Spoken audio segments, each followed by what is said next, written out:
Hey guys, today I got the opportunity to head up in the outdoors and do one of my favorite things, which is lure fish one of Utah's small creeks. Now, in this video, instead of you just watching me fish, I thought I would provide you with a tip on how I determine what size of lure I'm going to use depending on what type of body of water I'm fishing, whether it be a small creek, a larger river, a pond, or even a lake. Now, I bet you there's probably different opinions on this topic, but these are just the methods that I use when I determine what size of lure I want to use. Now, most lure companies make different sizes and weights of their lures. For example, my favorite lure is the Panther Martin, and they make different sizes and weights, and they also make different colors and different lures to target different species of fish. Now, when I'm trying to determine what size of lure I'm going to use for the day, the first thing I look at is what type of water am I fishing. Is it a small trout creek? Is it a larger river, a pond, or a lake? Different types of water may require a different size lure and weight to get the results that you're looking for.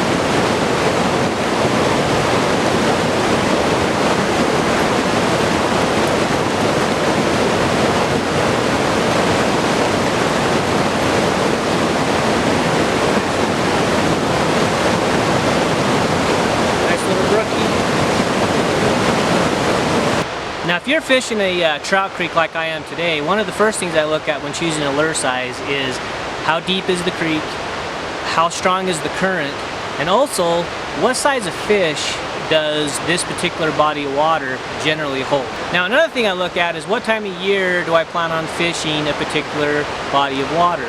For example, on this trout creek here, if I was fishing this creek in early spring, the current would be pretty high. And that would require a heavier size lure in order to get the lure down in those pockets of water that hold fish. Now, if I was fishing in late summer, generally this creek is a little slower and you don't need quite as large as lure in order to, once again, get that lure into those pockets of water that hold the fish. Now, I'm fishing this creek today in late July, and usually the water level is a little lower, but the current is still running kind of strong right now, so I actually had to increase my lure size today in order to get that lure in those pockets of water and target the fish. Now, if I was fishing a lake or pond, I would increase my lure size not only for casting distance, but also for the weight, so it sinks quicker down to the depth that I'm targeting for the day. And also, generally, lakes and ponds will hold a little larger fish, so you can use a little larger lure. Now, keep in mind, all because a body of water might hold bigger fish doesn't necessarily mean you need a bigger lure. And generally, I try to use the smallest lure possible, and then I'll increase or either decrease the size depending on how the fishing goes for the day. Now, the 4 sizes of lures I use on a regular basis from the Panther Martin brand are a size 1, which is a 1/32 ounce, a size 2, which is a 1/16 ounce, a size 4, which is a 1/8 ounce, and a size 6, which is a 1/4 ounce. Now, having these 4 sizes of lures in my tackle box allows me to target just about every body of water here in the state of Utah. And in most cases, these lures almost produce every single time for me. Alright guys, so let's recap the methods that I use when I choose a lure size. Number 1 is I look at what type of water I'm going to be fishing for the day. Once again, is it a creek? Is it a lake? Is it a pond?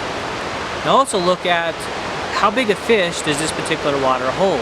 So, for example, this creek that I'm fishing today, generally you're going to catch anywhere from 9-inch to maybe 11-inch fish. So I kind of adjust my lure size to the size of fish that I'm targeting.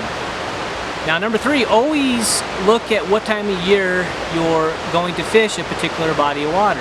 Now, so for example, if you're fishing a lake in early spring, the fish generally hold in the top of the water column, so you really don't need to get that lure down into the depths to target those fish. Now, if you're fishing late in summer and a lot of water warms up, those fish generally go deeper. So you may need to increase your lure size in order to get that lure down to the depth that you're targeting. Now, the last tip I have for you today is have a variety of lures in your tackle box, which allows you to you know, change the lure size from larger to bigger, different weights, different colors. And it allows you to, you know, even though these are the methods I use, they don't always work every single time. I have to change lures out, I have to change colors, I have to change weights, and you know, sample what's working for the day until I find the right lure that the fish happen to be hitting. So have a variety in your tackle box, and it opens up more opportunity for you to catch more fish. Hey my friends, I hope you enjoyed today's video. I hope you enjoyed these tips. Thank you so much for watching. Thank you for your support. Have a great day, and I'll see you on the next outdoor activity. Bye bye.